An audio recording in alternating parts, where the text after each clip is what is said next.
cœur de la vie locale, à Aix-les-Bains, Chambéry et autour du lac du Bourget. Radio Grand Lac. Les Chroniques de Savoie pour découvrir l'histoire de nos territoires avec Julien sur Radio Grand Lac.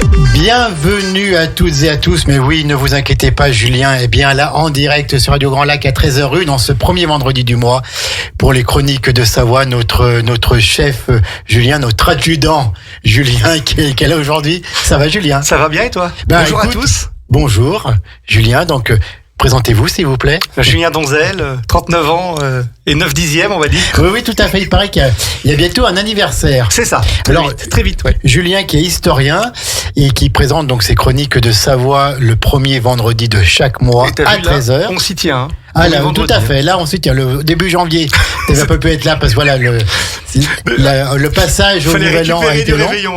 Mais là maintenant, donc nous sommes là et nous avons aujourd'hui un invité prestigieux que l'on aime beaucoup recevoir ici parce qu'il représente, il représente beaucoup pour la mémoire française, la mémoire aussi de la Savoie bien sûr.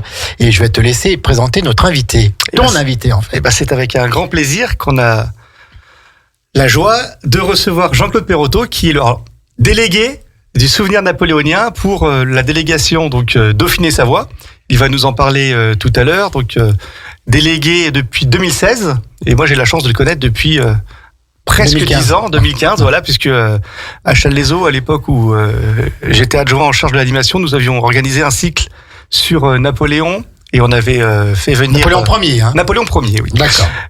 C'était à l'occasion du bicentenaire de la défaite de Waterloo. Et on avait fait venir Nathalie Griffon de Plaineville pour une conférence au Château des Comtes de Chasles sur la bataille de Waterloo. Et quelques jours avant, nous avions organisé au cinéma Le Challenger la projection d'un documentaire qui s'appelle Austerlitz, la victoire en marchant. Et parce que je trouvais aussi intéressant de pas seulement parler d'une défaite, il fallait qu'on parle aussi de la plus grande victoire de Napoléon, ce qui est aussi probablement la plus grande victoire de l'armée française globalement dans le temps. Et j'ai adhéré au souvenir napoléonien parce que je trouvais que cette association qui est reconnue d'utilité publique d'ailleurs a une vraie utilité pour nous faire découvrir, voire redécouvrir les événements liés donc au consulat et aux empires, puisqu'il y a bien sûr Napoléon Ier, puis ça commence avec Bonaparte. Voilà, Bonaparte. Ensuite, l'empereur Napoléon. Et ensuite, Napoléon III. Et c'est vrai que j'ai eu le plaisir d'assister, c'était début novembre, à une très belle conférence à Aix-les-Bains de Thierry Lenz pour nous parler de Napoléon III à l'occasion de la sortie de son ouvrage.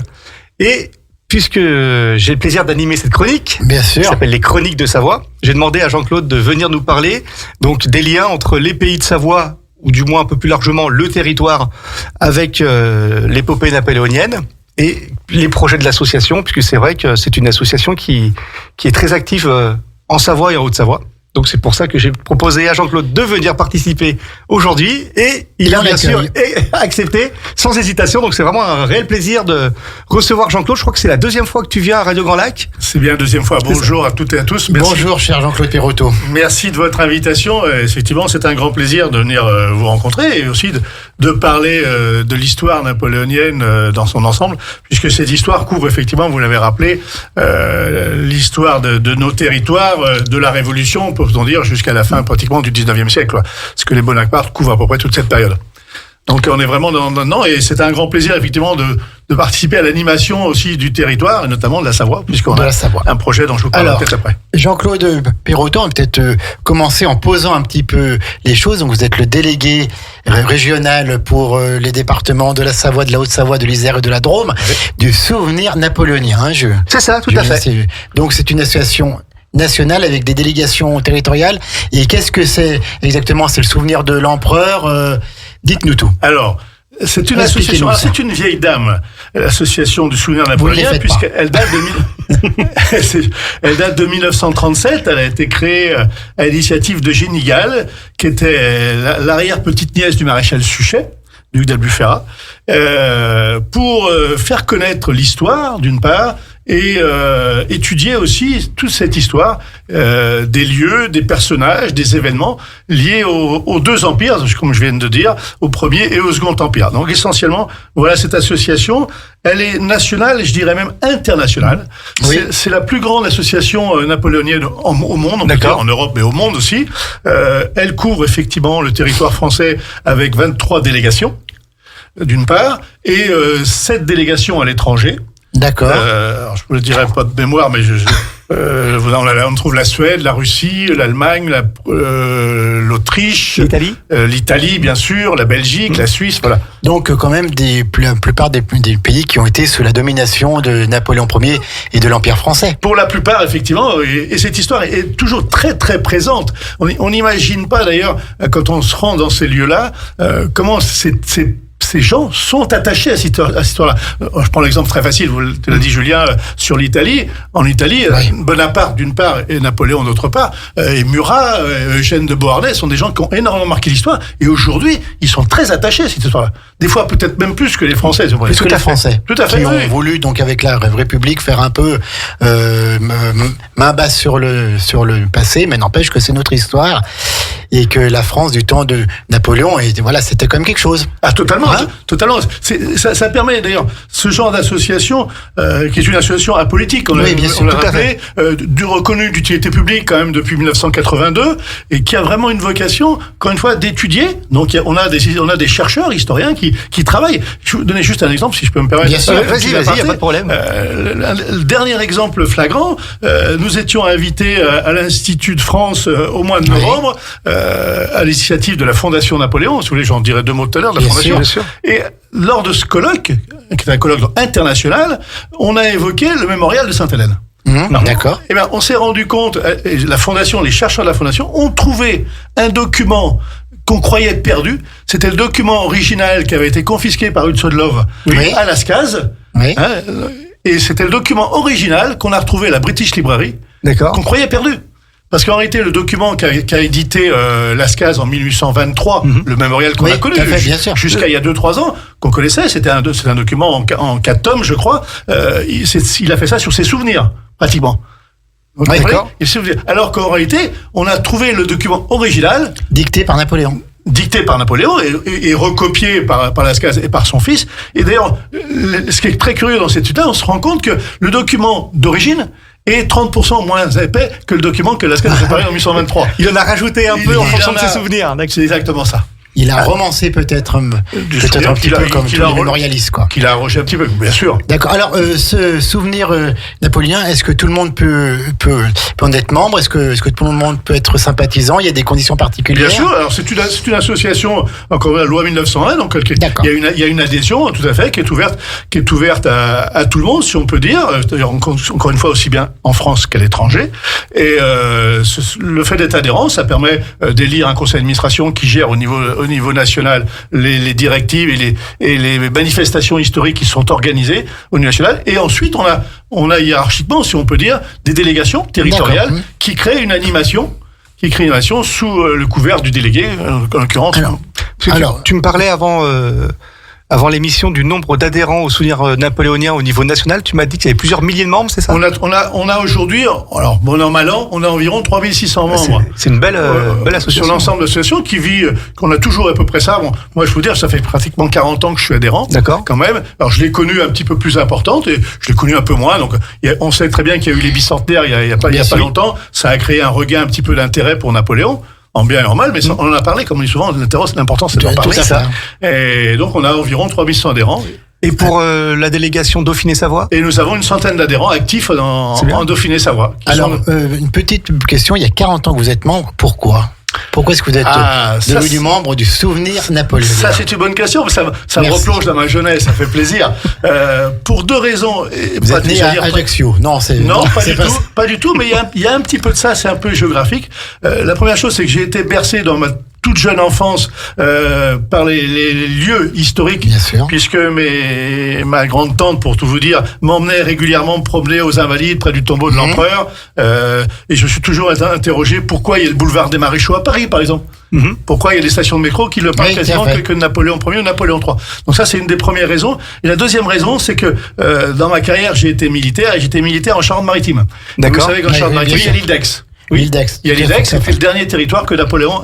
Et mon plaisir, quand j'étais effectivement à l'école de Saintes et à Rochefort après, pratiquement tous les week-ends, quand il faisait beau, j'allais au musée Napoléon à sur l'île d'Aix. D'accord, donc vous êtes devenu passionné. Je suis tombé dedans. Eh ben écoutez, c'est très bien. Alors peut-être juste une petite question de ma part avant que Julien ne prenne la suite. Vous avez parlé donc du tombeau de l'empereur Invalides, sous le dôme des Invalides. Je devine la question qu'il va poser. Mais vas-y, Jean-Pierre, on va voir si j'ai bon ou pas. Est-ce que c'est le corps de Napoléon qu'elle a ou pas? Tout à fait. Alors, tout à fait. Alors, tu le savais, Julien. J'avais déjà fait celle-là. C'est une polémique. Oui. C'est une polémique qui a existé, que juste parfois un peu toujours. Peut-être que même dans le cas du bicentenaire, on l'a peut-être évoqué. Non, il n'y a aucun doute là-dessus. Les témoignages liés au retour des cendres, ce qu'on a appelé en 1840, et des personnes présentes, attestent totalement de la présence du corps de l'empereur dedans. Alors, on n'a peut-être pas le temps de reparler un petit peu de ces polémiques qui existaient, de la légende dorée, la légende noire qui a entouré l'histoire de Napoléon. Il y a eu une période, effectivement, où on disait que les Anglais avaient préempté le corps. Oui, puis il y a la polémique du jour où ils ont ouvert le tombeau de l'empereur, où il faisait nuit, où il y en a qui n'ont pas reconnu l'empereur, alors que d'autres ont connu l'empereur. Voilà, bon, c'est l'histoire. Oui, voilà, c'est de l'histoire, voilà. Mais pour vous, il n'y a aucun doute. Enfin, pour moi, et puis Napoléon repose comme il voulait au milieu de ce peuple de France et au bord de la Seine. Qu'il a-t-on voulu, qu'il a écrit dans son testament. Dans son testament. D'accord, très bien. Julien, de quoi tu voulais parler autrement avec Jean-Claude Perrotto? Et là, moi, je vais poser des questions un peu plus sérieuses. D'accord. Merci. Jean-Pierre, on repart en musique, Julien. Est-ce que tu peux nous parler avant la pause musicale un peu de l'actualité de la délégation du souvenir napoléonien, de ce qui est prévu, parce que je crois qu'il y a un programme très riche qui nous attend. Et pour en parler un peu à nos auditeurs, les festivités et puis après la pause musicale, je tease un peu l'émission. Nous parlerons aussi du label Ville Impériale, puisque c'est vrai que c'est un sujet d'actualité. Mais parle-nous un peu des événements que tu vas nous organiser en Pays de Savoie. Et puis, je sais que prochainement, même si nous ne sommes pas en Pays de Savoie, c'est quand même la région. Si tu peux nous parler aussi du rassemblement, on va dire historique, au col de la Fraie le 9 mars. Tout à fait. Alors effectivement, dans le cadre de l'animation de la délégation, nous avons un programme constitué à la saison de manifestation. Alors je vais essayer de vous les donner chronologiquement. Ça peut peut-être permettre de prendre des notes et éventuellement d'y participer, puisque sans problème. Encore une fois, ces manifestations sont ouvertes à tous, j'allais dire aux adhérents d'une part, mais aussi aux passionnés d'histoire, que ce soit les conférences ou les commémorations. Alors nous allons démarrer, tu l'as souligné, ça me fait plaisir,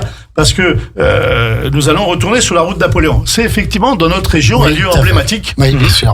Que les gens connaissent en y passant, mais savent pas trop qu'effectivement il y a une véritable histoire. Et il y a eu un tournant, une dramaturgie liée à ce lieu. Donc c'est important. Et on a rejoint, alors ça me fait plaisir d'en parler aujourd'hui, parce que le souvenir napoléonien a rejoint l'association de la Nerne, qui est l'association nationale des élus de la route de Napoléon, qui anime cette route d'un point de vue historique et culturel et touristique sur l'ensemble de la route, depuis Golfe-Jean jusqu'à Grenoble. D'accord. Donc le souvenir napoléonien, par ma personne, a rejoint le conseil d'administration et on participe à l'animation de la route. D'accord. C'est très important, parce que c'est vrai que c'est un épisode fondamental dans l'histoire, bien sûr de l'épopée napoléonienne, mais dans l'histoire de France. Quand on parle de l'épopée des 100 jours, ça démarre là, après, avec toute la fin tragique que l'on va connaître. Ça aurait même pu s'arrêter là. Et c'est chez nous, et ça se passe. Ça aurait pu s'arrêter là. Totalement. Si les soldats tirent, si les soldats tirent, c'est ça. On est bien d'accord. Napoléon, c'est fini, quoi. Voilà. Napoléon, c'est fini. Non, mais ça fait. Et c'est vrai, peut-être qu'un jour on en reparlera si vous voulez, mais il y a vraiment une véritable histoire. Nous sommes ensemble jusqu'à 20h. C'est ça. Non, je ne veux pas vous mobiliser tout le temps, mais effectivement, donc, nous allons le 9 mars prochain, alors que nous allons commémorer la journée du 7 mars 1815, qui est officiellement la date de la rencontre, effectivement, des troupes de Napoléon Bonaparte qui revenait de son exil de l'île d'Elbe et qui a rencontré le 5e de ligne des troupes envoyées par Louis XVIII. Oui, tout à fait. Cette rencontre, effectivement, qui était un peu tragique, qui aurait pu être tournée au tragique. Qui aurait pu être tragique. Avec une très belle statue équestre. Oui, tout à fait. Avec une très belle statue équestre de Napoléon. Donc, juste un petit mot, comment ça s'est passé? Les troupes de l'empereur montent, les troupes du roi sont là, et Napoléon avance seul. Tout à fait. Les troupes ont pour mission de lui barrer le passage, clairement, pour pas qu'il arrive à Grenoble. Et Napoléon arrive avec une petite troupe, on va dire. Petite troupe, mais lui, il avait pris comme un peu comme challenge, si je puis dire, de ne pas verser une goutte de sang. Oui, tout à fait. Donc il a demandé jusqu'à Paris, il a demandé à ses troupes de rester derrière lui, de poser l'arme au pied. Il a exigé que ça puisse arriver. Même tous les généraux ont acté. Il s'est avancé seul au milieu de la prairie. Il a ouvert sa redingote. Il a dit: soldats, reconnaissez-moi. Si vous voulez tuer votre empereur, me voilà.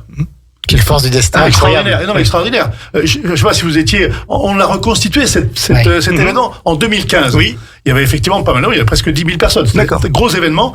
Et on l'a reconstitué avec de la neige, du silence. avec les uniformes blancs d'un côté des militaires du roi et de l'autre côté les soldats de l'empereur, et Napoléon qui s'avance tout seul au milieu de la prairie. C'est d'une dramaturgie extraordinaire. Oui, tout à fait. Ça fait partie des grandes gloires de l'histoire de France. Des grands moments, quoi. Voilà. Et c'est près de chez nous, tu le disais.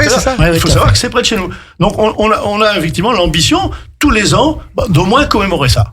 Voilà. Et pourquoi le roi ne voulait pas que Napoléon arrive à Grenoble? Parce que Grenoble, après, c'était la porte de Lyon, c'était... Totalement. Il fallait le stopper avant Grenoble. Voilà, l'idée c'était un peu ça. Alors, il y a plusieurs raisons. Il y a déjà, effectivement, il fallait éviter qu'il rejoigne de grandes agglomérations. Lyon était une ville que Napoléon avait beaucoup soutenue par la soierie, l'industrie de la soie. Donc il était très comment dire, aimé là-bas. Merci du mot. Il était très aimé à Lyon, donc il aurait eu un soutien énorme à Grenoble d'une part et à Lyon juste derrière. C'est vrai. Et la deuxième raison, c'est que en réalité, c'était le premier endroit où il pouvait. Oui, parce qu'avant, il n'y a pas eu de grande ville avant, quoi. Il est passé par Corps et tout, mais voilà. Vous savez qu'il avait justement évité la vallée du Rhône, qui était plutôt royaliste. Donc, pour éviter cette partie-là plutôt hostile, il était passé par les Alpes. C'était un grand défi, d'ailleurs. Qui était les chemins de Mulet. Je ne sais pas la route de Napoléon, mais voilà, il était passé par là. Et le seul endroit où il allait arriver, c'était à Grenoble. Donc c'est pour ça qu'il a envoyé des troupes à la Fraye, qui était le col, comme je dis, juste avant qu'il descende. Et c'est vrai que dans l'imaginaire de l'époque, quand on pense à Grenoble, on pense aussi ville à l'origine de la Révolution française, avec le château de Vizille. Le château de Vizille notamment. Donc c'est vrai que dans l'idée du roi, il y a aussi cette idée que Grenoble, on va pas remettre ça, voilà, c'est ça. Et puis c'est vrai que stratégiquement, quand on bloque quelqu'un, c'est plutôt au niveau d'un col, d'où la Fraye. Et d'ailleurs, on appelle cette prairie, la prairie de la rencontre. Absolument, c'est avec, et je crois qu'il y a un projet de rénovation de la prairie. C'est en cours, je peux vous confirmer, c'est en cours. La communauté de communes de la Matésine, qui est là-bas, sur le plateau Matésine, a mis en place un projet d'aménagement de la prairie. Donc les premiers coups de pelle ont démarré là. D'accord. C'est presque un scoop que je vous donne. On espère que pour l'année prochaine, 210e, les travaux seront finis. Il y a tout un petit parcours qui va être fait tout au long de la prairie, avec des petites étapes, des petites stations qui amèneront jusqu'à la statue pour faire connaître aux gens l'événement, l'histoire de cet événement, du 7 mars, mais plus au-delà des 100 jours de l'histoire de Napoléon. Qui a été fondamental. Absolument. Dans l'histoire de France. Tout à fait. Julien. Avant de poursuivre sur le programme, est-ce qu'on ferait pas une petite pause musicale? Déjà? Mais c'est tellement passionnant, mais oui. Au bout de 20 minutes, on avait dit 20 minutes. On fait une petite pause musicale. Moi, tu me dis 20 minutes, moi je me colle à ce que me dit le chef. C'est génial. On est toujours dans les chroniques de Savoie avec Julien et on a aujourd'hui un invité exceptionnel, Jean-Claude Perrotto, délégué régional du souvenir napoléonien. Un grand honneur pour Radio Grand Lac de l'avoir avec nous aujourd'hui en direct. On se retrouve dans quelques petites minutes. Vos émissions préférées, elles sont toutes sur Radio Grand Lac. Les chroniques de Savoie pour découvrir l'histoire de nos territoires avec Julien sur Radio Grand Lac. Avec Julien sur Radio Grand Lac en direct le premier vendredi du mois à 13h. Julien, ça va? Bonjour, oui, ça va très bien. Je suis très content d'accueillir Jean-Claude qui est toujours quelqu'un de très passionné. Et donc il est passionnant. Voilà. Tout à fait. Jean-Claude Perrotto, qui est avec nous aujourd'hui, le délégué régional du souvenir napoléonien. Donc, on a parlé au départ de ce souvenir napoléonien. On a parlé de quelques grandes épopées de Napoléon.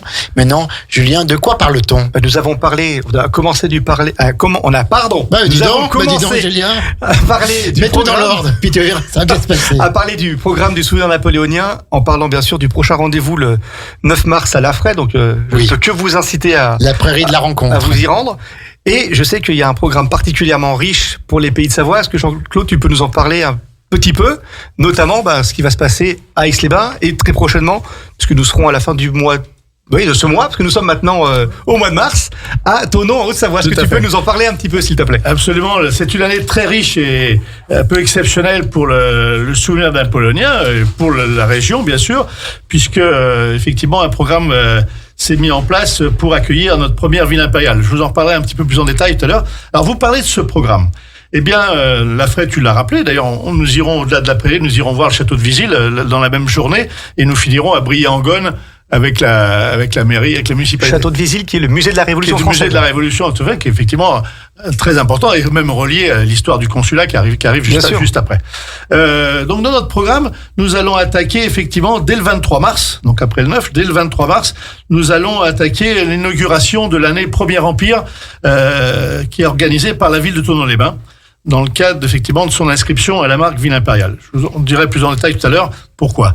Donc dans le cadre de cette première journée, il y aura une première visite d'une exposition exceptionnelle qui aura lieu au musée de la ville de Thonon-les-Bains sur les allobroges de Napoléon. Ah oui, très intéressant. Il va être ressorti pour la première fois depuis, je crois, plus de 20 ans, des souvenirs qui sont dans les réserves de la ville et qui n'avaient pas été mis en valeur aujourd'hui, plus des objets qui ont été prêtés par le musée de l'Empéry, de Salon de Provence, qui sont notamment rattachés aux généraux savoyards. On en parlera peut-être tout à l'heure de décès. Voilà, donc ça c'est l'inauguration le 23 mars. Et il y aura, dans le cadre de cette inauguration, une conférence de notre ami Thierry Lenz, le directeur de la Fondation Napoléon, qui viendra inaugurer cette année Premier Empire et évoquer un sujet qu'on lui a un petit peu soufflé, qui est: peut-on parler encore de Napoléon aujourd'hui ? Ah, très bonne. Voilà, c'est un sujet qui a été beaucoup abordé lors du bicentenaire il y a 2 ans, et effectivement qui a créé un certain nombre de polémiques. Donc il viendra parler de ça, et le maire de Thonon-les-Bains inaugurera cette année en présentant le programme de la ville. Et je crois savoir que Thierry Lenz aime bien venir en Pays de Savoie, parce qu'il est déjà venu à plusieurs reprises. Tout à fait, à Challes-les-Eaux, à Aix-les-Bains, là Thonon. C'est vrai que il prend plaisir à venir à chaque fois, et vraiment c'est quelqu'un aussi qui est vraiment très passionnant. Je me souviens de la conférence qu'il avait faite sur Napoléon III. On sent vraiment pas le temps passer tellement il arrive à tenir son public en haleine. On passe vraiment des très bons moments. Ouais.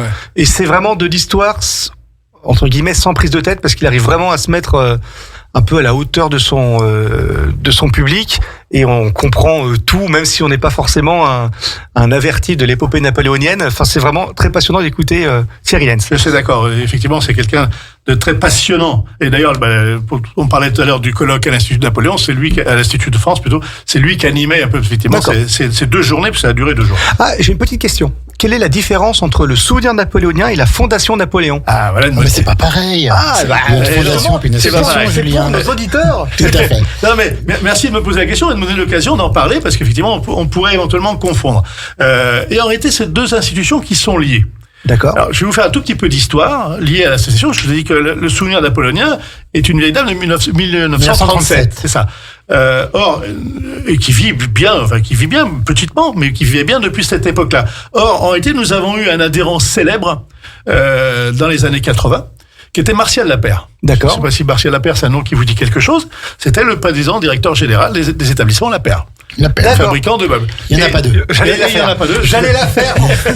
C'est vrai. Et Martial Lapeyre était un passionné de l'Empire. Et donc, il a souhaité, dans son testament, donner une partie de sa fortune. D'accord. Pour favoriser l'éclosion du souvenir napoléonien et permettre justement la connaissance et l'étude de l'histoire des 2 empires. D'accord. C'était sa volonté. Clairement, il a même donné le siège. Le siège aujourd'hui où est le souvenir napoléonien, c'est l'appartement, l'immeuble où il habitait. D'accord. Voilà. Donc c'est pour ça effectivement que à partir de cette époque-là, on a reçu effectivement une somme d'argent importante. C'est ça, c'est l'histoire, c'est connu, c'est public. Sauf qu'à l'époque, effectivement, le ministre de l'Intérieur de l'époque n'a pas souhaité qu'une association reçoive une très grosse somme d'argent, association d'utilité publique. Oui. Et donc, il a été créé une fondation qui a eu pour objet, encore une fois, alors de faire la promotion de l'histoire, d'étudier l'histoire, de faire connaître, de faire aimer l'histoire, et plus généralement, de favoriser le sens de l'histoire, encore une fois, de tout le 19e siècle. D'accord. Voilà. Donc, il y a les adhérents, les passionnés d'un côté, et de l'autre côté, une institution qui délivre un grand prix, qui crée une assemblée de ce qu'ils ont appelé d'ambassadeurs de l'histoire, de manière internationale, pour justement échanger. Et c'est eux qui ont participé notamment à retrouver le document de Lascaz dont je parlais, du mémorial. C'est Peter Hick, qui est un Anglais, d'ailleurs, qui était à la Fondation, et qui a fait cette recherche. Donc la Fondation, c'est une structure d'un côté, dont Thierry est le directeur général et Victor Maceda est le président de cette fondation, qui a un siège à Paris 5e, d'une part, et d'autre part, donc, il y a l'association des adhérents, des passionnés, dans lequel on fait des animations, des colloques, des commémorations, etc. Donc 2 institutions totalement différentes. Très bien. Merci pour cette précision. Revenons à nos moutons et parlons du programme du souvenir napoléonien. Donc tu nous as parlé de Thonon-les-Bains avec la marque Ville Impériale. Donc on va en reparler tout à l'heure, probablement après la prochaine pause musicale. Est-ce qu'il y a des choses de prévues ? Mais je sais que oui, du côté de notre département, parce que je crois savoir qu'outre Thonon, il y a également des événements qui vont se passer à Aix-les-Bains. Bien sûr. Et je crois même à Moutier. Alors il y a Moutier aussi, il y a un programme très cherché parce que il faut savoir que nous sommes une année en 4 comme on dit. Donc en 4 ça fait toujours penser quand on pense au Premier Empire, on pense à 1804. Bien sûr. Donc on pense à 1824. Donc nous nous retrouverons effectivement à Aix-les-Bains le 13 avril. D'accord. Le 13 avril, nous allons commémorer une fratrie d'exception. Et cette fratrie d'exception, c'est Eugène et Hortense de Beauharnais. Ah oui, sûr. Hortense qui est très attachée à la ville d'Aix-les-Bains. Oui, tout à fait. Vous êtes d'accord? Il y a toujours la clinique, voilà, l'hôpital de la Reine Hortense. Tout à fait, qui est là. Donc Hortense est venue plusieurs fois à Aix-les-Bains, naturellement, d'une part. Et elle avait un frère qui s'appelait Eugène, qui était donc, comme on l'a dit tout à l'heure, le vice-roi d'Italie. Oui, c'est d'accord. Et donc il est décédé en 1824. Donc nous commémorons cette année le bicentenaire de la mort d'Eugène de Beauharnais. Donc à cette occasion, le Souvenir napoléonien va organiser une journée, un colloque d'histoire où nous évoquerons d'une part Eugène de Beauharnais, avec l'intervention de Michel Quirotret, historien chambérien qui est bien connu de renommée nationale, d'une part. Et l'après-midi, nous recevrons Marilène Bellac, qui nous parlera d'Hortense de Beauharnais, qui a commis un livre, si on peut dire, dessus. Et on aura une petite intermède, puisque j'ai sollicité les services de la ville d'Aix-les-Bains, notamment une guide du patrimoine, pour venir parler un petit peu des Napoléonides à Aix-les-Bains. D'accord. Voilà, ça complétera la journée, un peu Eugène, Hortense, et aussi les Napoléonides sur la ville. Très bien. Ah bah, très bon programme. Programme. Il faut y aller, non mais vraiment Et c'est vrai que Aix-les-Bains donc a une belle histoire avec la famille Beauharnais puis Bonaparte aussi. Totalement. Pauline Bonaparte est venue souvent à Aix-les-Bains. Les sœurs de l'empereur venaient à Aix-les-Bains. Pauline est venue, bien sûr. Madame Mère est venue, Joséphine est venue, Marie-Louise est venue. Ce qu'on a appelé Napoléonide, toute la famille, une grande partie de la famille de Bonaparte est venue à Aix-les-Bains. Il y a que l'empereur qui n'est pas venu, c'est vrai. Et tu parlais des commémorations autour du bicentenaire de la mort de Eugène de Beauharnais, mais c'est vrai que l'épopée napoléonienne, consulat, empire, y compris le Second Empire, est tellement riche qu'en fait, tous les ans, on a un peu un anniversaire une date à commémorer, que ce soit la naissance d'un grand personnage ayant marqué l'histoire française de cette période, ou maintenant, vu qu'on est quand même 200 ans après, plutôt un décès. Et c'est vrai que on a quand même la chance de pouvoir parfois mettre des focus sur des personnages qui ont marqué l'histoire. Ouais. Et l'association comme le Souvenir napoléonien permet aussi des conférences tout public, comme tu le disais, ouvertes à tous, et parfois de redécouvrir des personnages qui sont centraux. Tu parlais de l'Italie, et c'est vrai que Eugène de Beauharnais en Italie, c'est un personnage central du début du 19e siècle. Enfin, tout à fait. Nous, on l'a un peu oublié, mais eux, de l'autre côté des Alpes, ne l'ont pas oublié. Ça, c'est vrai. Absolument non. Mais Eugène de Beauharnais est laissé un grand souvenir, effectivement, en Italie et sur la République italienne, si on peut dire. Et il est même méconnu en France, alors que c'était un personnage très attachant, qui a été très fidèle à l'empereur, du début jusqu'à la fin. C'est un enfant adopté par Napoléon Bonaparte, il faut le savoir, c'était le fils de Joséphine et d'Alexandre de Beauharnais, mais il a quand même été adopté par l'empereur, même malgré qu'il ne pouvait pas lui succéder. Tout à fait. Il n'était pas un personnage lié à son sang, mais c'était quand même un enfant adopté. Donc ça permet effectivement de parler, tu as raison de le dire, de revoir la mémoire de ces personnages-là qui ont beaucoup marqué l'histoire et qui sont parfois méconnus, alors qu'ils ont laissé des traces ici de manière importante. Tout à fait. Voilà, ça fait partie. C'est pour ça que j'ai appelé la fratrie, parce que c'était difficile de parler d'Eugène sans parler d'Hortense, et notamment avec Aix-les-Bains. Et ensuite, début mai, retour chez nos amis de Haute-Savoie, avec également 2 jours à Thonon-les-Bains, si j'ai bonne mémoire. Alors, tu as très bonne mémoire, effectivement. Tu as très bonne mémoire. Je vois que tu as bien lu, comme tout adhérent du Souvenir napoléonien, tu as bien lu le programme, le programme de la délégation. Il est bon, le Julien. Effectivement, donc le 4 mai, on va attaquer le vif du sujet, si je puis dire, de l'année en Premier Empire de Thonon, puisque nous aurons 2 voire 3 temps forts. 3 temps forts. Nous aurons le 3 mai, d'ailleurs juste avant le 4, effectivement le 3 mai au soir, une conférence d'Aude Nicolas sur la campagne d'Égypte. D'accord. D'une part. Le 4 mai, on sera une journée commémorative des généraux savoyards. D'accord. Et principalement du général Dessay, qui était un général de Thonon, le commandant de l'armée des Allobroges, où il y aura donc une cérémonie au pied de la statue qui domine le belvédère de Thonon-les-Bains. C'est ça.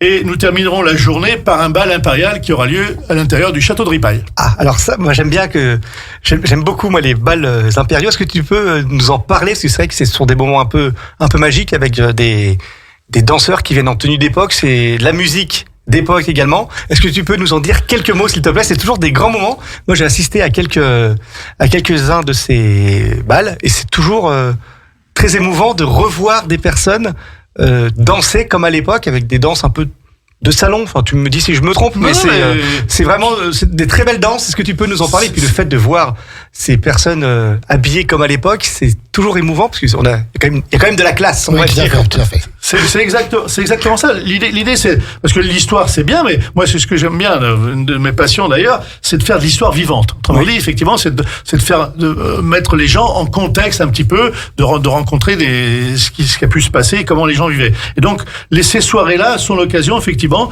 de voir des gens en costume, voire de se costumer même. Donc, on a des gens qui viennent costumer, participer, parce que ce bal, donc, qui est à l'initiative donc de la ville de Thonon-les-Bains, consistera à avoir un accueil par le général Dupas, qui était le propriétaire du château de Ripaille, à Thonon-les-Bains, au début du 19e siècle. Il y aura donc un accueil. Il y aura un groupe de danse, c'est le groupe qui est lié aux Fêtes de Genève, qui viendra, donc une association historique de danse, qui viendra apprendre aux gens comment danser sur de la musique d'époque, avec des danses d'époque, du quadrille, de la mazurka, etc. Pas de valse, qu'à l'époque, il n'y avait pas de valse sous le Premier Empire.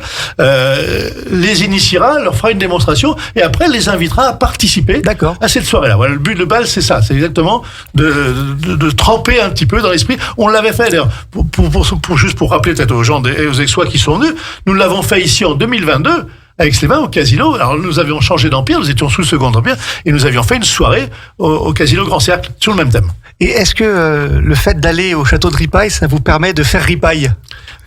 On espère bien. Quoique je me suis laissé dire qu'effectivement, l'expression était un peu abusive, parce que je crois que ça n'a pas trait au château, semble-t-il. Aucun lien, d'accord. Apparemment, ça n'a pas trait au château, mais j'espère bien que nous ferons ripaille quand même. D'accord. Et ensuite, dans le programme, que nous proposes-tu jusqu'à la fin de cette saison, on va dire?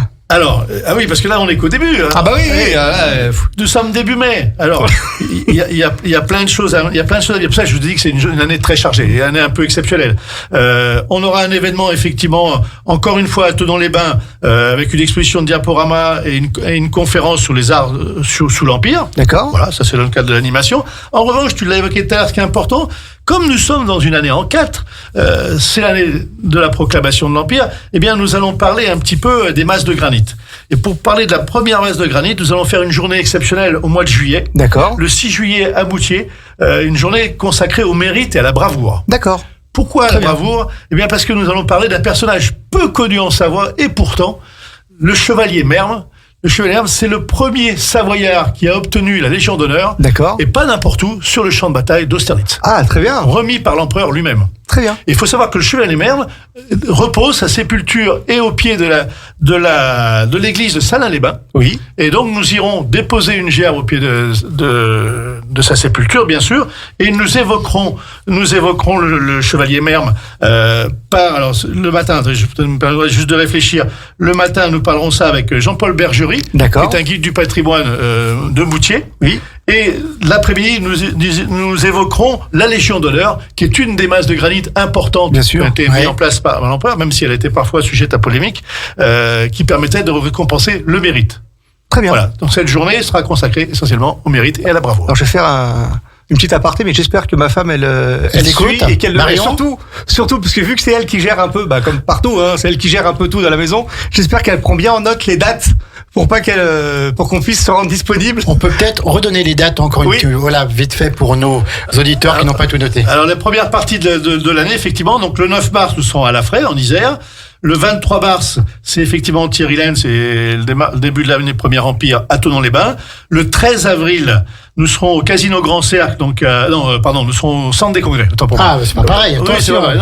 Monsieur le délégué, ne vous trompez pas. Tout à fait, vous avez raison. Non, mais c'est important. C'est au Centre des Congrès, effectivement, pour le colloque consacré au Beauharnais. Et nous revenons le 4 mai à Thonon-les-Bains. Et nous finissons le premier semestre, si on peut dire, le 6 juillet à Moutier. Moutier, c'est la première fois que vous vous rendez à Moutier avec le souvenir napoléonien? Oui, c'est la première fois, absolument. Non, c'est une bonne remarque, c'est la première fois, effectivement. Mais c'est bien que l'association rayonne dans plusieurs communes de Savoie, puisque c'est vrai que vous venez à Challes-les-Eaux, vous avez aussi comme point d'attache, bien sûr, on le comprend, à Aix-les-Bains, et puis également Moutier, c'est vrai que vous touchez plusieurs territoires du département. En fait, partout où on habite, on peut participer aux conférences et journées proposées par le Souvenir napoléonien. Tout à fait, le plus possible d'ailleurs. On est allé, pour vous donner un exemple, on est allé au Grand Lent. Au Grand Lent l'année dernière, puisque c'est le lieu de sépulture du chirurgien Emery qui a accompagné notamment Napoléon en revenant de l'île d'Aix. D'accord. En venant de l'île d'Aix, pardon. Voilà, on essaye le plus possible de rayonner sur le territoire. C'est le but que je dis tout à l'heure, c'est de faire connaître l'histoire du territoire. Est-ce que vous avez beaucoup de jeunes dans cette association du souvenir napoléonien? Est-ce que vous cherchez à voir des jeunes? Est-ce que vous allez même dans les écoles, dans les lycées, où on apprend l'épopée napoléonienne? Je ne sais pas si on l'apprend encore beaucoup maintenant. Et même malheureusement, malheureusement, je crois que c'est pas forcément le programme des collèges. C'est revenu au programme. C'est revenu au programme, effectivement. Il y a eu une époque, sans rentrer dans la polémique, il y a eu une époque où ça avait été écarté du programme d'histoire. Effectivement, c'est revenu au programme l'histoire, notamment plus détaillée du 19e siècle. En partant de la Révolution, le premier consulat, le premier empire, jusqu'à Napoléon III. Alors, effectivement, des jeunes pas assez. Bien sûr. Or, effectivement, je suis tout à fait conscient, et le souvenir, on est très conscient, la fondation, on est très conscient, que c'est effectivement notre avenir dans notre association, que les jeunes s'y intéressent. D'autant que la vocation, on l'a dit, c'est de faire connaître. Donc faire connaître, effectivement, c'est aller vers les jeunes pour leur proposer, effectivement, de découvrir l'histoire. Alors, on est conscient que c'est pas forcément toujours très attrayant de venir à une conférence, écouter un historien pendant 2 heures. Par contre, proposer de l'histoire vivante, comme je disais tout à l'heure, faire des commémorations, visiter un château, voir des soldats. Aller sur les lieux de l'histoire. Aller sur les lieux de l'histoire et presque y participer. Alors, c'est intéressant. D'ailleurs, et pour rebondir ce que vous venez de dire, c'est qu'effectivement, la Fondation, alors là, c'est une de ses vocations, la Fondation, c'est de faire connaître et aimer l'histoire napoléonienne, notamment aux jeunes. Il faut savoir qu'il a été lancé depuis l'année dernière un grand projet porté par la Fondation Napoléon pour aller vers les jeunes et soutenir des projets, et notamment des enseignants qui voudraient faire des projets. Je sais qu'il y en a déjà sur le territoire, notamment j'en connais un bien qui a été fait à La Roche-sur-Foron il n'y a pas si longtemps. Faire connaître l'histoire en faisant participer les jeunes à des animations. Ils créent des choses qui sont attachées au premier et au second empire. L'histoire, la conscription, quelque chose qui me vient en mémoire, la conscription des soldats. Comment se passait la conscription? Et ça, les jeunes, ils touchent du doigt comment réellement ça se passait. Et ça, c'est l'histoire. Donc la Fondation soutient ces projets-là. Et je peux lancer, si je peux me permettre, juste un petit appel. S'il y a des enseignants qui veulent effectivement faire participer leurs jeunes sur des projets de connaissance de l'histoire sur tout le 19e siècle, eh bien effectivement qu'ils n'hésitent pas à se rapprocher ou de moi-même au Souvenir napoléonien ou directement auprès de la Fondation pour être soutenus par la Fondation Napoléon sur ces projets-là. Très bien, Jean-Claude Pirotto. Julien? Eh bien, on va pouvoir faire une deuxième pause musicale et ensuite on parlera plutôt de la marque Ville Impériale qui est vraiment le sujet d'actualité. On a le deuxième semestre, peut-être, on en parlera. Ah oui, bien sûr, on finira par le programme, bien sûr. Alors, on va écouter Serge Lama, qui avait quand même fait une comédie musicale sur Napoléon. Très bon choix, tout à fait. Très bon choix. Et donc, en l'honneur de la présence de Jean-Claude Pirotto et pour cette candidature Ville Impériale à Aix-les-Bains, Serge Lama, Napoléon. Les Chroniques de Savoie pour découvrir l'histoire de nos territoires avec Julien sur Radio Grand Lac. Serge Lama, Napoléon, il fallait qu'on le passe ce midi pour rendre hommage et honneur à notre invité de choix, Jean-Claude Pirotto, délégué du Souvenir napoléonien. On est en train de parler, cher Julien, du Souvenir napoléonien et d'Aix-les-Bains qui souhaite devenir une ville impériale fait des nombreuses relations historiques que cette ville a avec les Bonaparte, avec la famille impériale. On va en parler juste après. On va d'abord terminer le programme. Tu fais ensuite, on parlera, Jean-Claude, de la marque Ville Impériale, qui est vraiment l'actualité la plus chaude. Donc, on va finir sur le programme. Tu nous as parlé donc de l'hommage au chevalier maire, mais en fait, je crois que fin août, il y a la reconstitution d'un bivouac, c'est ça? Il y a un grand rendez-vous, tout à fait, pour les passionnés d'histoire de la région, je peux dire, de manière, de la délégation, même au-delà d'ailleurs. On va avoir un grand camp impérial, une reconstitution d'un bivouac, effectivement, dans la prairie du château de Ripaille à Thonon-les-Bains, où on aura plus de 200 reconstituteurs, où il y aura un campement, donc pendant 2 jours, le samedi 24 et le dimanche 25 août D'accord. À Thonon-les-Bains.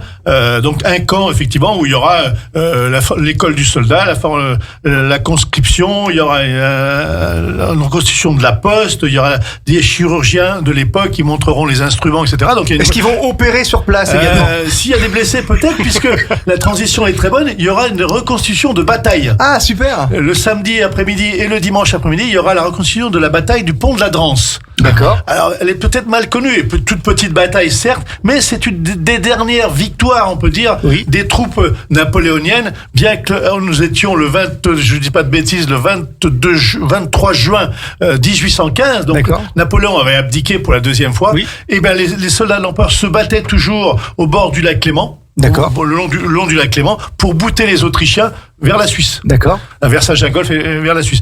Donc, il y a eu une bataille, effectivement, là, et les soldats français, c'est les soldats du général Dessay. D'accord. Même si lui n'était pas là, mais les soldats du général Dessay ont bouté les Autrichiens le 23 juin 1815 au bord du lac. Donc, il y aura une reconstitution ce jour-là dans le cadre du camp. Donc, c'est un très bel événement, d'autant que le soir, le camp sera ouvert jusqu'à 21-22h, où les gens pourront venir notamment dîner à la cambus, comme on dit, dîner avec les soldats au feu de camp.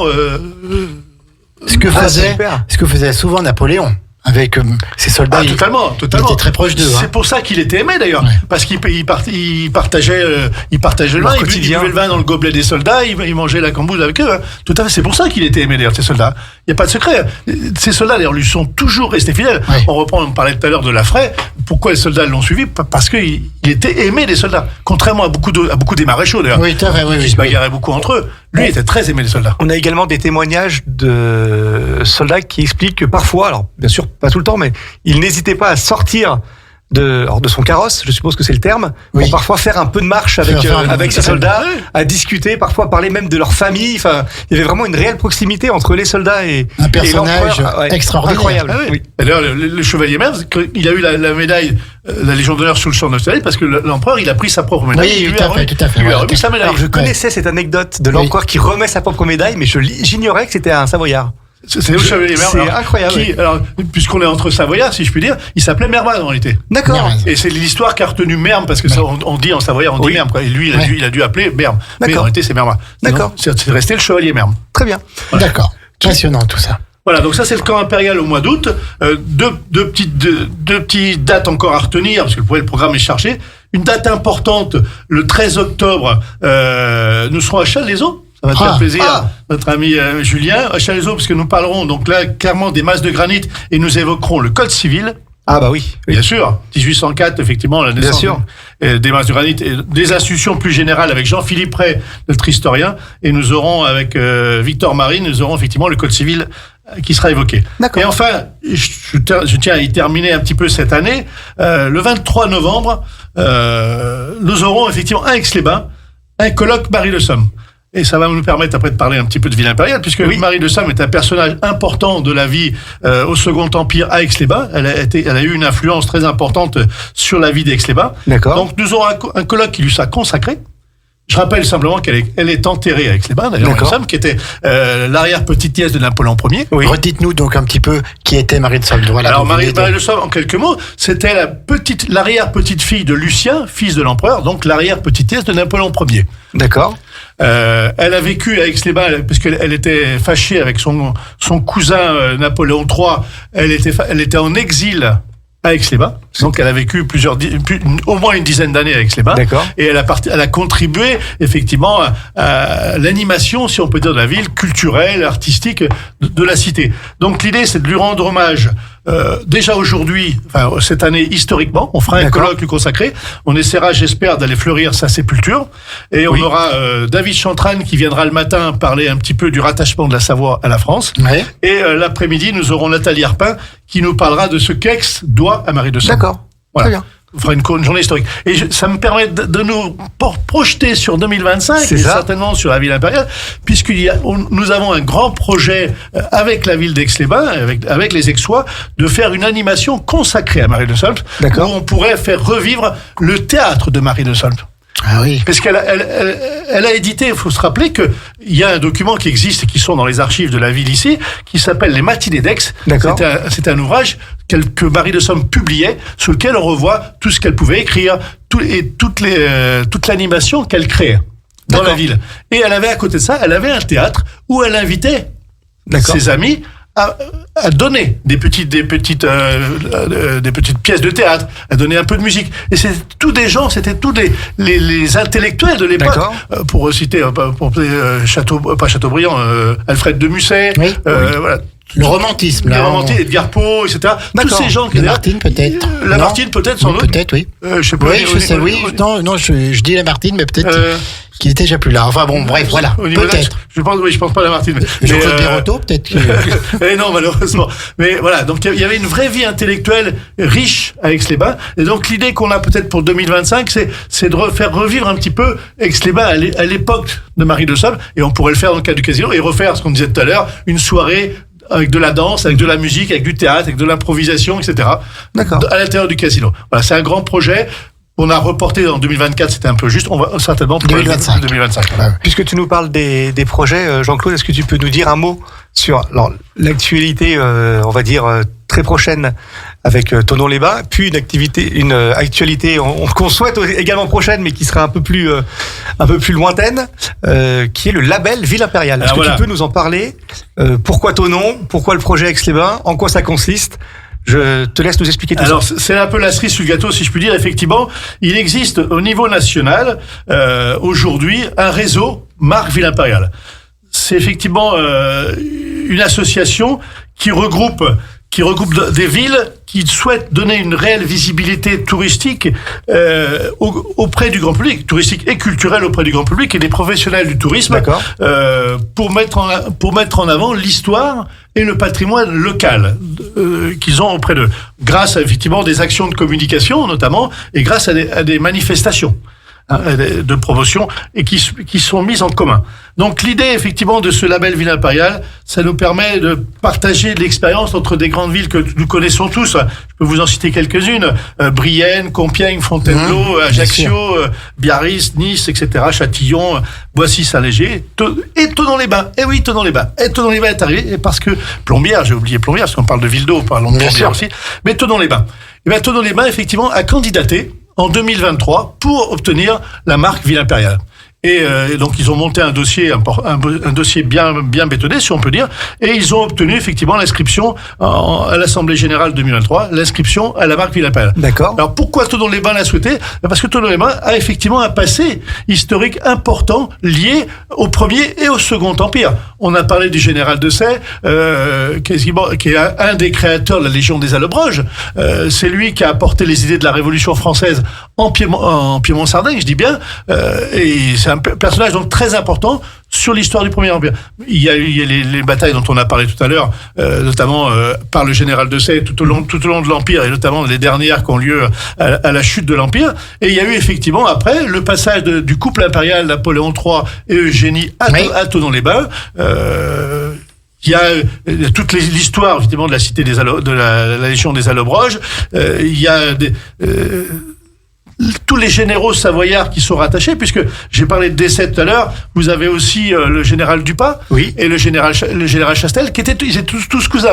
Et c'était des fratries. C'est ça qui est extraordinaire. Et si un jour on peut parler des généraux savoyards, c'était des fratries. On prend les décès. Les décès, c'était 5. Sur les 5, il y a 4 soldats. D'accord. 4 soldats qui sont morts sous l'Empire, d'ailleurs. Ouais. Donc, sur les 4, il y en a 3 qui sont morts sous l'Empire, parce que Dessay est mort après. Donc, c'est des familles. Et les Chastel étaient pareils, et les Dupas pareils. Donc, l'histoire du Chablais, puisque le Thonon est dans le Chablais, plus généralement, effectivement, cette histoire-là est très importante. Et puis, si on peut terminer là-dessus, il faut savoir que la Savoie, plus générale, le Chablais, bien sûr, mais la Savoie plus générale, a été un territoire qui a été à la fois sarde d'une part, qui a été devenu français, qui est redevenu sarde et qui est redevenu français. Tout ça dans le 19e siècle. Tout à fait. Il y a peu de territoires en France qui ont connu ça, quoi. Oui, donc, effectivement, le Chablais a vraiment une histoire très attachée aux deux empires. Voilà. Donc, c'est pour Thonon-les-Bains qui a candidaté et qui a obtenu le Ville Impériale. Et donc, effectivement, la cerise sur le gâteau, qui est importante, c'est que Aix-les-Bains aussi a tout un passé historique attaché peut-être plus au premier qu'au Second Empire. Et encore, c'est pas certain. Mais malgré tout, si on revient sur le Premier Empire, les Napoléonides ont beaucoup fréquenté la ville d'Eau qui était Qu'est-ce qu'on appelle les Napoléonides exactement? En réalité, c'est la famille. Alors, la famille. Plus généralement, maintenant, quand on dit les Napoléonides, c'est plus les passionnés de l'Empire. Mais à l'époque, les Napoléonides, c'était la famille liée à la famille Bonaparte qui venait. La famille et tous les gens attachés et la cour qui était attachée à ça. Et effectivement, à Aix-les-Bains, au développement du thermalisme dans la ville, c'était la ville d'Eau un peu de référence sur le Premier Empire. Et est venue en séjour à Aix-les-Bains Madame mère de l'empereur. Laetitia Ramolino, son frère, le cardinal Fesch, qui était grand aumônier de l'Empire, mais aussi Pauline Bonaparte, qu'on a bien connue, Pauline qui était la plus belle femme, disait-on, de l'Empire à l'époque, est venue Hortense de Beauharnais, bien sûr. Caroline Murat, non? Caroline, elle est juste passée. Je ne suis pas sûr qu'elle soit restée pour prendre les autres. Elle est juste passée. Par contre, Hortense de Beauharnais, Marie-Louise, la seconde impératrice, voilà. Il y a tout un tas de gens, et puis toute la cour qu'elle avait, naturellement. Il y a l'événement malheureux d'Hortense qui a perdu la comtesse de Broc, la duchesse de Broc dans les gorges du Sirop. Oui, tout à fait. Voilà, donc il y a toujours la stèle d'ailleurs. Et il y a toujours une stèle qui a été mise à l'initiative d'Hortense à l'époque, au même titre qu'elle a donné effectivement un grand capital à la ville pour créer un hôpital. Donc l'histoire est très attachée. On en a parlé un peu tout à l'heure. Effectivement, il y a une histoire très prégnante, on veut dire, du Premier Empire à Aix-les-Bains. Et ce qui justifie tout à fait le fait que Aix-les-Bains puisse devenir une ville impériale. Et on l'échangeait un peu avant l'émission. C'est vrai que quelle ville en Savoie autre qu'Aix-les-Bains peut être ville impériale? Il y a vraiment une histoire qui est attachée à ça. Ça paraît presque une évidence. Voilà. Et la marque ville impériale, donc qui est aussi un label, une marque internationale, puisque si on doit parler un peu de l'étranger, il y a Marengo qui est ville impériale, Waterloo également, bien sûr. Tout à fait. Et est-ce que c'est un label qui a appelé à se développer? Parce que alors bien sûr, je connais pas de tête, mais j'ai sous mes yeux la carte des villes impériales, et c'est vrai qu'on rencontre des villes comme Châteauroux, Fontainebleau, bien sûr Ajaccio, Rambouillet, Saint-Cloud, Biarritz, etc. Et donc c'est un label qui prend quand même de l'ampleur, parce que c'est un label qui est neuf, qui date de 2011, je crois. 2011, il y a aujourd'hui 27 villes. Il y a 27 villes rattachées au réseau, et qui se développent bien, effectivement, puisque on aura, je l'espère, cette année, Aix-les-Bains qui y arrivera, mais on a Thonon l'année dernière, on a eu au Saône. En Saône, où Bonaparte a été en campement, on peut dire. Il y a eu Châteauroux, les dernières récentes. Fréjus, il y a un engouement. Fréjus, il y a Fréjus. Oui, il y a Fréjus. Ouais. On a parlé, il y a la Roche-sur-Yon, on a Plombières, qui était il y a 2 ans. Plombières, c'est pas vieux non plus. D'accord. Donc, effectivement, il y a un vrai engouement, parce qu'en réalité, il y a une vraie communication sur l'histoire, et c'est vrai que c'est quand même, effectivement, une vocation porteur. Bien sûr. Porteuse, plutôt, pour faire connaître, pour développer, aussi bien, et encore une fois, historiquement que culturellement, auprès des gens du territoire ou des gens qui viennent dans le territoire pour visiter. Très bien. C'est vraiment la vocation. Il va le savoir quand, ça, si... Alors le dossier est en cours de finalisation, si je puis dire. Monsieur Beretti, le maire d'Aix-les-Bains, nous a volontairement énoncé le fait de vouloir effectivement bénéficier de la marque ville impériale. Donc le dossier est en cours de réalisation. Il passera en assemblée générale des villes impériales au mois d'octobre, et normalement, si tout va bien, cette année, Aix-les-Bains sera ville impériale pour la fin de l'année. Et on l'annoncera bien sûr sur Radio Grand Lac dans ton faire l'objet d'une émission. Tout à fait, mais bien sûr, Julien, on prend date dès à présent. Et autour de la remise de cette marque, il y a toujours des animations, des événements, comme vous le faites à Thonon. Et à chaque fois, il y a un peu des animations populaires pour essayer de le faire connaître. Bien sûr, il faudra. Je pense que ce label-là, il faut le vivre, parce que l'idée, c'est de faire connaître la ville, c'est de développer l'histoire, et notamment, je disais au Tononnais, parce que ça sera cette année, et aux Aixois pour la fin d'année, peut-être l'année prochaine, il faudra créer une animation autour de ce label ville impériale. Et il y aura, alors, je vous confirme, malgré tout, aujourd'hui, officiellement, que le sous-napoléonien est partenaire de la ville impériale d'Aix-les-Bains, comme elle l'est de Thonon d'ailleurs, et on participera par des animations qu'on fait déjà, mais qu'on essaiera de faire davantage, mais en collaboration avec les services de la ville. Eh bien écoutez, très bien. Merci Jean-Claude Perrotteau d'être venu. Merci Jean-Pierre. Julien, tu as encore des petites choses à ajouter? Pour dire qu'on se retrouve le mois prochain, premier vendredi du mois. Le 5 avril. Le 5 avril, voilà. C'est le 5 avril. Et on va changer complètement d'époque. C'est vrai. Oui, on va un peu aller plus loin dans le temps, puisqu'on va parler de la marine savoyarde à la bataille de Lépante. Donc on revient au XVIe siècle.